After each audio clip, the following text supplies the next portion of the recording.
Hello दोस्तों, की हाल चाल। तो स्वागत है अपनी पाठशाला में। तो आशा करता हूँ आप लोग की बोर्ड की प्रिपरेशन बहुत ही शानदार चल रही होगी।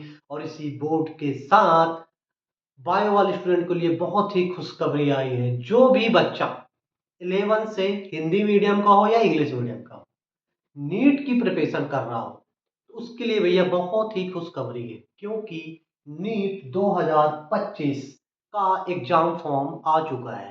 तो भैया इस एग्जाम फॉर्म की भैया स्टार्टिंग डेट है 7 फरवरी से 7 मार्च। भैया अब आपकी लास्ट डेट। अब भैया इस फॉर्म को भर कौन सकता है? तो भैया सबसे पहले तो फीस जान लो यार। तो भैया जनरल कैटेगरी की फीस कितनी है भैया? 1700 रुपया है। और जो जनरल कैटेगरी में ईडब्ल्यूएस आता है भैया, ईडब्ल्यूएस और ओबीसी, उनकी फीस है भैया 1600 रुपए। SC ST category, PW, third gender, इनकी फीस है भाई 1000 रुपए। अब भाई ये नीट का एग्जाम कौन कौन दे सकता है ना? तो भैया जो मैथ वाले स्टूडेंट है, एडिशनल में बायो लिया है, वो भी दे सकता है। और भैया जो पीसीबी, फिजिक्स केमिस्ट्री बायो, वो वाला स्टूडेंट भी नीट का एग्जाम फॉर्म भर सकता है। अब भैया एग्जाम एग्जाम फॉर्म तो भरने के पहले ना आपको पता होना चाहिए कि भैया एक नीट के एग्जाम में आखिर कितने नंबर का आता है। तो भैया आपका जो नीट एग्जाम होता है वो होता है भैया 720 नंबर। अब 720 नंबर है, फिजिक्स कितने नंबर की आती है? फिजिक्स के 45 क्वेश्चन आएंगे, एक क्वेश्चन रहता है भैया 4 मार्क। केमिस्ट्री के भी 45 क्वेश्चन आएंगे और एक क्वेश्चन रहता है 4 नंबर का। और बायो के आने वाले भैया 90 क्वेश्चन और एक क्वेश्चन रहता है 4 नंबर का। मतलब आपको 180 नंबर की फिजिक्स आएगी, 180 नंबर की केमिस्ट्री आएगी, 360 की हो गई भैया आपकी बायो। और टोटल हो गए आपके 720 नंबर।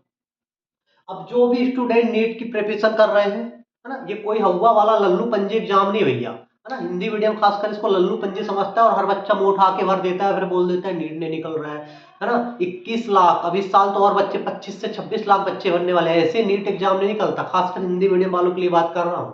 अब वो एग्जाम नहीं है ना कि आप अरे 300 तुक्का मार देंगे आपको हो जाएगा। इसके लिए भैया बहुत ही बेहतर तरीके से प्रिपरेशन करना पड़ता है ना। तो भैया जो भी स्टूडेंट, अब भैया नीट नीट एग्जाम देने के बाद अब जो आपको इसका स्कोर कार्ड आएगा, तो अब इसके स्कोर कार्ड से किस किस स्ट्रीम में आप एडमिशन ले सकते हो। तो जो टॉप रैंकर होता है बेटा, सबसे पहले वो एमबीबीएस। इसका फुल फॉर्म क्या है? बैचलर ऑफ मेडिसिन, है ना। कई बच्चों को एमबीबीएस का फुल फॉर्म नहीं पता होता। तो बैचलर ऑफ, है ना, और नीट की तैयारी करना शुरू कर देते हैं। तो भैया सबसे पहले ना एमबीबीएस का मतलब समझ लो। तो एमबीबीएस का मतलब क्या है भैया? अरे मजाक कर रहा हूँ यार, डॉक्टर, है ना, गांव में तो बोलते हैं भैया और लड़का डॉक्टर बाबू बन गया, है ना।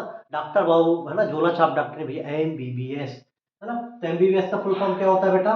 Bachelor of medicine and bachelor of surgery. तो सबसे टॉप रैंकर्स होते हैं बेटा वो एमबीबीएस ही प्रेफर करते हैं। इसके बाद जिनकी रैंक कम होती है ना, वो भी जाते हैं भैया बीडीएस। बीडीएस क्या होता है? Bachelor of dental.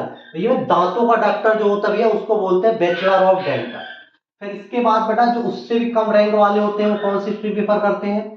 BVSc and AH. इसका फुल फॉर्म क्या होता है भाई? Bachelor of veterinary and animal husbandry. मतलब ढोर डॉक्टर भैया, ढोर डॉक्टर आप बन जाओगे, जानवरों के डॉक्टर बन जाओगे, है ना, कुत्ता बिलैया घोड़े के डॉक्टर बन जाओगे आप। इसके बाद होता है बेटा बीएएमएस। ये जितनी भी डिग्री है बेटा सब बैचलर डिग्री है। और आयुर्वेद तो पहली डिग्री है भैया आयुर्वेद की, दूसरी यूनानी दवाई सुने हो ना भैया उसकी है, तीसरी बेटा सिद्धा, और चौथी है बेटा हेमोपैथिक। तो बेटा ये इसके ये तीन जो जिसके और भी रैंक कम रहती है, ये तीन तीन स्ट्रीम में एडमिशन ले सकता है। और इसके बाद बेटा एमएनएस, मिलिट्री नर्सिंग सर्विस। भैया इसमें अगर इस कॉलेज में एडमिशन हो जाता है अगर आपके नीट से, तो आपकी गवर्नमेंट जॉब आर्मी में पक्की हो जाएगी भैया। आर्मी के डॉक्टर, मतलब डॉक्टर नहीं, आर्मी के नर्स या कंपाउंडर आप बन जाओगे। अच्छी खासी सैलरी रहती है। इसलिए भैया नीट का एग्जाम दो। ये जरूरी नहीं है कि आप एमबीबीएस मुन्ना भाई बन जाओ।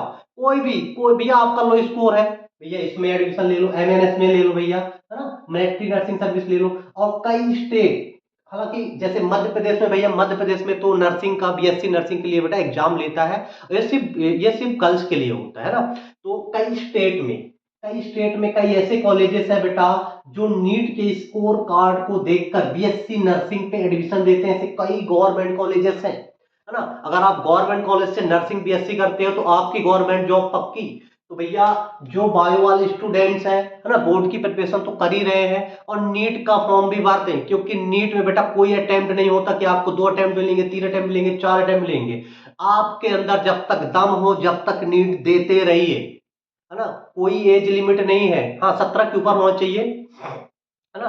कोई बाउंडेशन नहीं है कि आप 30 के हो जाओगे, 40 के हो जाओगे। जब तक जिगरा है, जब तक नीट एग्जाम देते रहिए फोड़ देने का, है ना। तो भैया अपनी पाठशाला में मैं हिंदी मीडियम के लिए नीट का अभी भैया अभी कुछ टाइम के बाद, अभी कुछ टाइम के बाद मैं पूरा 12th का नीट का कंटेंट, 11th का कंटेंट और भैया जितना भी आपका बोर्ड लेवल की फिजिक्स है वो पूरा डालने वाला हूँ। तो अगर आप मेरे चैनल को सपोर्ट करते हैं भाई लोग, तो मैं पूरा नीट का कंटेंट डालूंगा। तो भैया नीट का फॉर्म जरूर भर ले। डेट याद है भैया 7 फरवरी से 7 मार्च। और इसमें बेटा एक और अपार आईडी एक करके आई भैया, है ना। तो अपार आईडी जरूर बनवा लें, है ना, ये फॉर्म फिल करने के लिए। और भैया अगर आपको कोई डाउट वगैरह हो तो कमेंट बॉक्स में जरूर लिखें। जब तक के लिए ओके बाय।